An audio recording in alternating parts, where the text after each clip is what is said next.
दूसरा कुरिन्थियों उसका 2 अध्याय उसका 7 और 8 पद, यहां पर लिखा है कि इसलिए इससे भला है कि अपराध क्षमा करो, उसका अपराध क्षमा करो, और अपराध क्षमा करने से आप शांति देते हो, शांति दो, ना हो कि ऐसा मनुष्य उदासी में डूब जाए।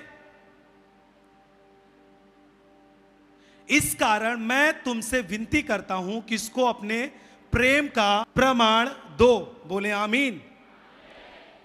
7 पद फिर से दिखाएं, 7 पद, और 7 पद में लिखा है, भला यह है कि उसका अपराध क्षमा करो और शांति दो।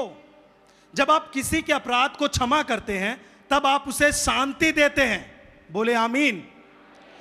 और जब आप किसी को क्षमा नहीं करते हैं तब सामने वाला व्यक्ति उदासी में डूब जाता है। कैसी उदासी? यदि मान लीजिए किसी ने आपके विरोध में काम किया और वो बाद में आपसे पछताता है और आपसे बोलता है कि आप मुझे माफ करें, मैंने गलती की है, फिर भी आप यदि उसे माफ नहीं करते तो इसका मतलब यह है कि आप अपने आप को कठोर कर रहे हैं, आपका हृदय कठोर है। और जब आप सामने वाले को माफ नहीं करते हैं तो सामने वाला व्यक्ति उस बात को लेकर उदास रहता है और वो सोचता रहता है कि मैंने कौन सी गलती की कि मेरा ये भाई मुझे माफ नहीं कर रहा, मेरी पत्नी मुझे माफ नहीं कर रही, मेरा पिता मुझे माफ नहीं कर रहा। और जब तक आप उसे माफ नहीं करेंगे तब तक वो उदासी में रहेगा और अपने आप को कोसता रहेगा। यदि आप मसीही लाइफ जीते हैं, आप मसीही जीवन जीते हैं, आपके जीवन में माफ करना, क्षमा करना सबसे बड़ा हिस्सा होना चाहिए आपके जीवन का। आमीन। आपको मालूम, बिना माफ किए, बिना क्षमा किए एक परिवार कभी भी अच्छे से नहीं रह सकता। किसके पास परिवार है? हाथ उठाए, हाथ नीचे करें। आप एक परिवार में हैं। आप हो सकते हैं कि परिवार में आप अपने एक मां के तौर पर आप अपना काम, अपनी जिम्मेदारी निभा रहे हैं। हो सकता है आप एक बाप की तरह अपनी जिम्मेदारी निभा रहे हैं अपने परिवार में। हो सकता है आप एक कमाने वाले व्यक्ति, एक गार्जियन के रूप में अपने परिवार में जिम्मेदारी को निभा रहे हैं। या फिर हो सकता है कि आप एक बेटी की तरह या फिर एक बेटे की तरह अपने परिवार में आप जिम्मेदारी को निभा रहे हैं। देखिए, परिवार में जितने भी सदस्य हैं सबका एक दूसरे के प्रति एक जिम्मेदारी बनती है, एक कर्तव्य बनता है। कोई भी फ्री नहीं है कि मेरी मां रूठ जाए मुझे कोई फर्क नहीं, मेरा बाप गुस्सा हो कोई फर्क नहीं, मेरे काम से मेरा भाई नाराज हो कोई फर्क नहीं। जो इस तरह कहकर अपना जीवन जीता है और परिवार में रहता है वो परिवार टूट जाता है। लेकिन जो व्यक्ति, यदि आप मसीह में हैं, जितने ऑनलाइन हमें सुन रहे हैं, यदि आप अपनी जिम्मेदारी को, अपने कर्तव्य को अपने परिवार के प्रति समझते हैं तो आपको क्षमा करने वाला व्यक्ति होना चाहिए।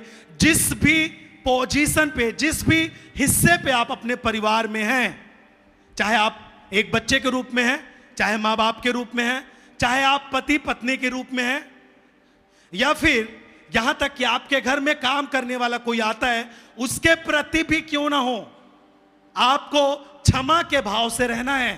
तभी एक परिवार एक अच्छे बंधन में बंधा रहेगा। बोले आमीन। ये कोई सांसारिक बातें नहीं, ये आत्मिक बातें हैं।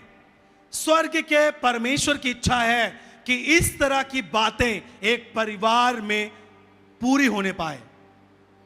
स्वर्ग के परमेश्वर की, अर्थात आपके उद्धारकर्ता की, जिसको आपने अपना यीशु को अपना प्रभु करके स्वीकार किया है, उसकी इच्छा है कि आपके परिवार में ये बातें पूरी हों जो आज आप सुन रहे हैं। बोले आमीन। जब आप इसे आज पूरा करेंगे, आप सुनेंगे, आप एक अलग परिवार के रूप में अपने गांव में खड़े होंगे यीशु के नाम में।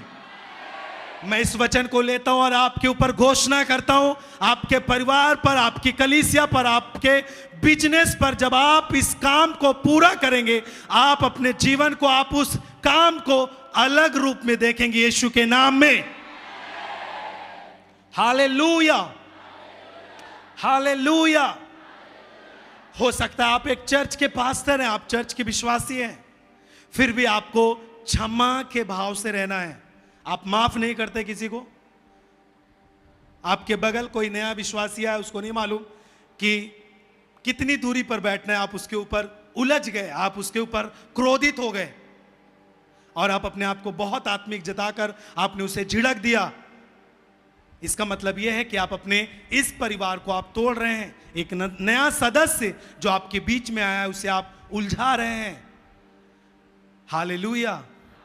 आपका काम आपके परिवार में इस तरह होना चाहिए कि आप कारण बने, आप अपने परिवार को जोड़ने में, आप अपने चर्च को जोड़ने में। सबसे बड़ा हिस्सा आप खुद अपने एक व्यक्ति होने के नाते, एक परिवार के सदस्य होने के नाते इस काम को आपको पूरा करना है। आमीन।